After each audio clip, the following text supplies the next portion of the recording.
What can I do in 20 minutes with less than $1 worth of art supplies? Well, let's see.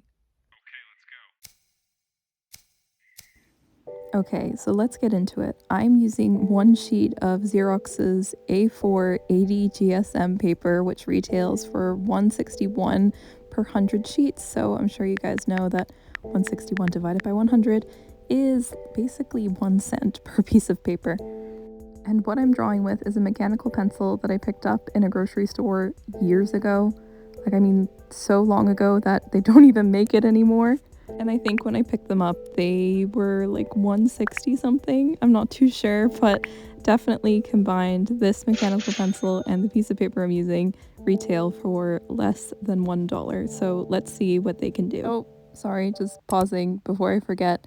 This is the reference that I am using. It is one I have drawn before, so I had a bit of muscle memory with this one, but I didn't have an eraser. So trying to capture this in 20 minutes on a budget was a bit of a challenge, but I think I managed to capture some of its essence. I'm also going to speed up the video to like ×4 so that you guys can see the results a little bit quicker, and I'll talk through my sketching process so we can break it down a bit. So to start out my sketching process, I basically do a gesture drawing of my reference. So I'm just trying to capture its form, the shape, and I don't focus on the details or shading. I start to move into those other areas like values and textures a little further on down the line. So once I'm happy with the proportions that I've gotten, I start to add in details, and I never really focus on one part of my picture.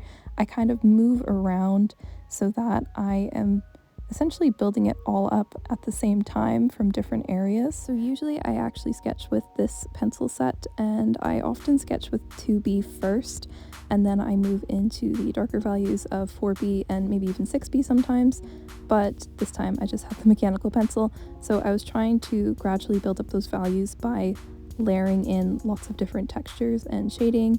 And this is where techniques like hatching really come in handy. So you can see that I've done it on the base of the nose and at the underside of the chin. I just start to build up these little cross hatching textures to deepen the values in those areas, as you can see with the eye, under the chin, and now I'm moving into the hair. Something I recommend doing with your hatching is to keep the lines going all in the same direction. Generally, I find that this really helps to build up just, I don't know, like a nice uniformity in the drawing. And whenever I do cross hatching, which is where you kind of just double the lines over themselves, I would actually recommend rotating the paper or your canvas, whatever you're working on, because this is a lot easier on your wrist than trying to do those opposite diagonal lines, which can be a bit of an awkward angle to do sometimes. So just rotate your paper, your canvas, whatever you're using, and it's a lot kinder on your wrist, and it gives a nice uniformity again, just going in the other direction. So now that I've built up the hatching in some areas, if I want to change up the texture just a little bit in my piece, I don't recommend doing this too much, but I would just take my finger and just kind of smudge around some of the graphite that's been left on the page. You can of course do this if you have a blending stump.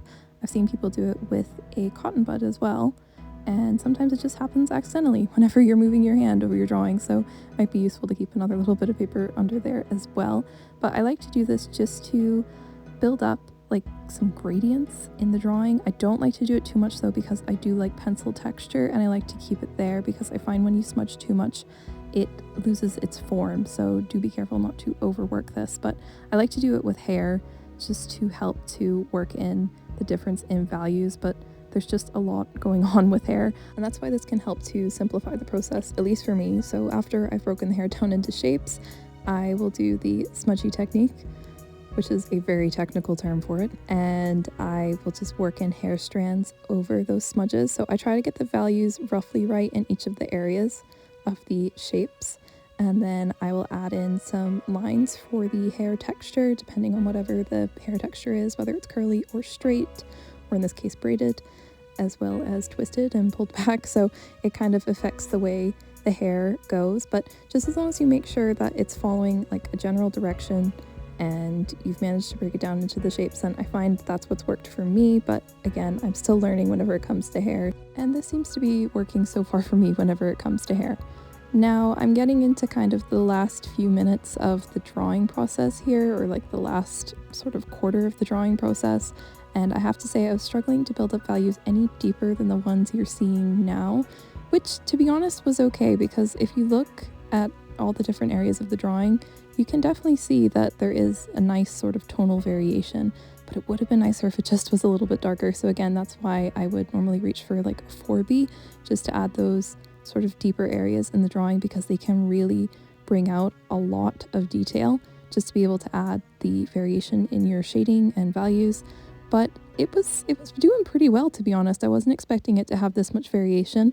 That's why certain techniques like hatching and smudging can help to build up those gradients and those different levels of depth in the drawing. So I think it goes to show that you don't need expensive materials or equipment to be able to make art.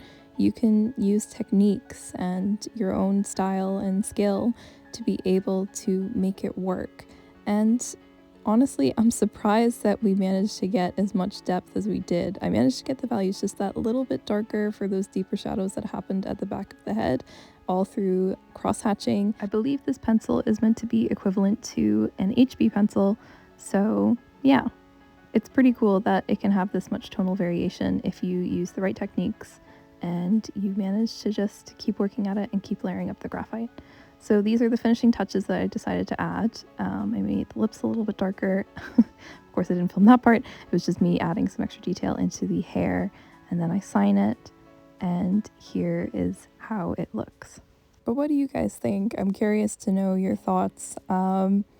Yeah, this is one I might actually redraw again just to see if I can get the likeness a little bit better and the proportions a little bit better. But I hope the sketching process that I showed you can help you out. If you don't have a lot of time, or maybe if there's new techniques you're willing to try, let me know if they work for you. Thank you so much for watching, and I'll see you guys again in the next video.